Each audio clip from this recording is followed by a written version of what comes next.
os outros nós já cumprimentamos ontem e hoje pela manhã. Deus abençoe a toda a igreja. Obrigado mais uma vez ao pastor Raimundo Divaldo pelo acolhimento, e a toda a igreja aqui em São Félix, a essas irmãs. Não se esqueçam de orar por nós. Ao irmão Ibamar por ter nos acompanhado até aqui, e ao pastor Abraão, que nos deu um almoço abençoado em sua casa hoje. Eclesiastes, capítulo de número 12.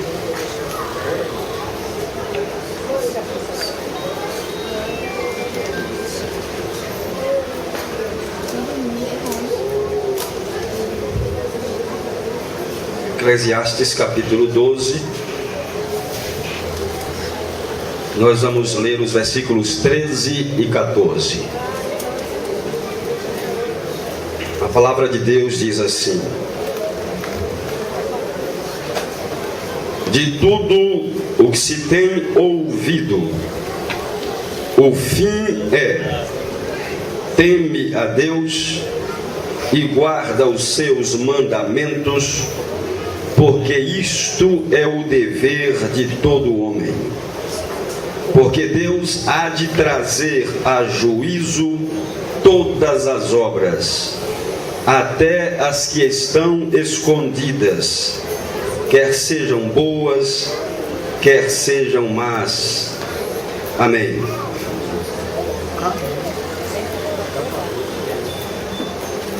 Eu vou falar esta noite, irmãos, sobre o temor do Senhor.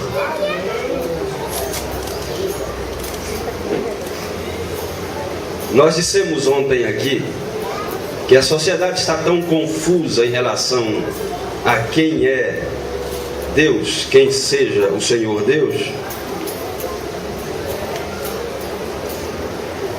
que pessoas são capazes de dizer o seguinte,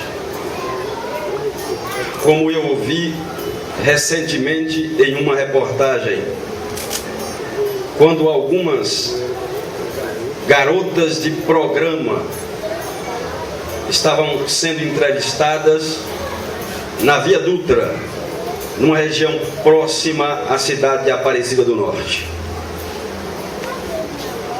E a repórter perguntou para aquelas mulheres que ficam na beira da pista esperando os caminhoneiros, que são os seus clientes principais. A repórter perguntou a uma delas: você nunca contraiu nenhuma doença venérea? E ela disse assim: olha, graças a Deus, não. Deus tem me ajudado e me abençoado, que eu nunca contraí nenhuma doença venérea. Um cidadão lutador de luta livre, hoje chamado de UFC, ele é capaz de quebrar a cara do seu oponente, deixar o cidadão com a cara toda quebrada, toda arrebentada,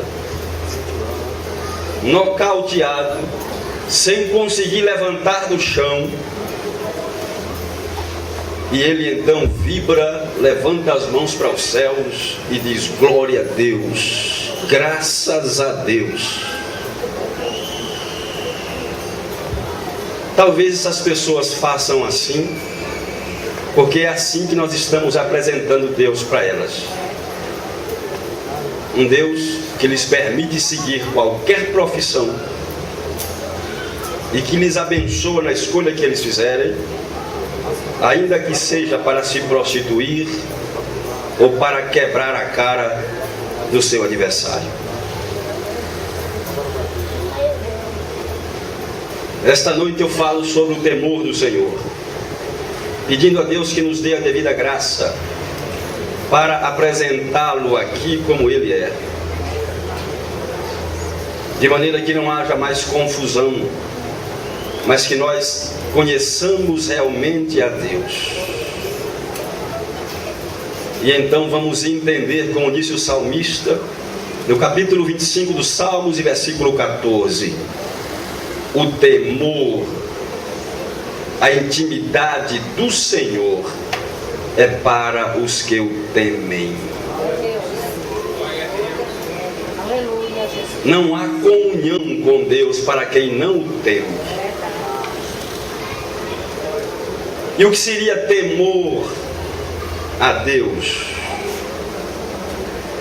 Temer a Deus não significa ter medo dele, mas significa reverenciá-lo, honrá-lo, obedecê-lo. Não por medo, mas por amor. Temer a Deus significa horror a agir contrariamente à sua vontade ou às suas leis. Temer a Deus, em suma, significa aborrecer o mal. E nesse sentido, só existem duas classes de pessoas na Terra. Não importa como as ciências humanas dividam a humanidade, a Bíblia diz que só existem duas classes de pessoas na Terra. Uma que pelo temor do Senhor aborrece o mal. É o que está escrito em Provérbios, capítulo de número 8 e o versículo 13.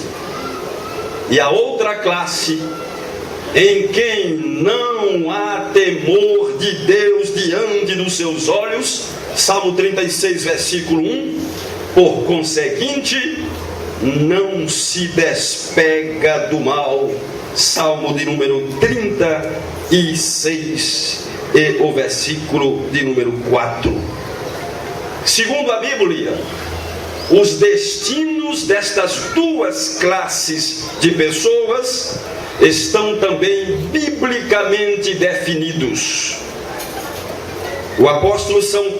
O Senhor Jesus disse em Mateus capítulo de número 3, versículo 12, João Batista disse em Mateus capítulo 3, versículo 12, a sua pá, referindo-se a Cristo, ele a tem na mão e limpará a sua eira completamente, recolherá o trigo no celeiro, mas queimará a palha com fogo que nunca se apaga.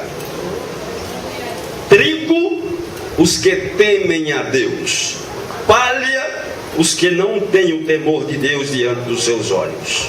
O trigo, o Senhor recolherá no celeiro da glória. A palha queimará em fogo que nunca se apagará. Isto fala de uma eternidade sem Deus. Paulo diz ainda sobre os destinos destas duas classes de pessoas em Filipenses capítulo 3, os versículos 19 a 21. O destino deles é a perdição. É a primeira classe que não teme a Deus. O Deus deles é o ventre, e a glória deles está na sua infâmia, visto que só se preocupam com as coisas desta vida. Mas com relação à outra classe, Paulo diz: pois a nossa pátria está nos céus, de onde também aguardamos o Salvador, o Senhor Jesus Cristo, o qual transformará o nosso corpo de humilhação para ser igual ao corpo da sua glória, segundo a eficácia do poder que ele tem de até subordinar a si todas as coisas. Estou falando aos irmãos e aos amigos sobre o temor do Senhor. E disse que temer a Deus significa honrá-lo, respeitá-lo, reverenciá-lo, mas não por obrigação ou por medo, mas por amor. A gente faz isto com prazer. E a Bíblia ensina algumas coisas sobre isto que eu trago para os irmãos esta noite. Primeiro, a Bíblia diz que o homem deve temer a Deus, porque tudo ele deve a Deus. Primeiro, ele deve a Deus a sua própria existência. O salmista diz no Salmo de número 33: temam ao Senhor toda a terra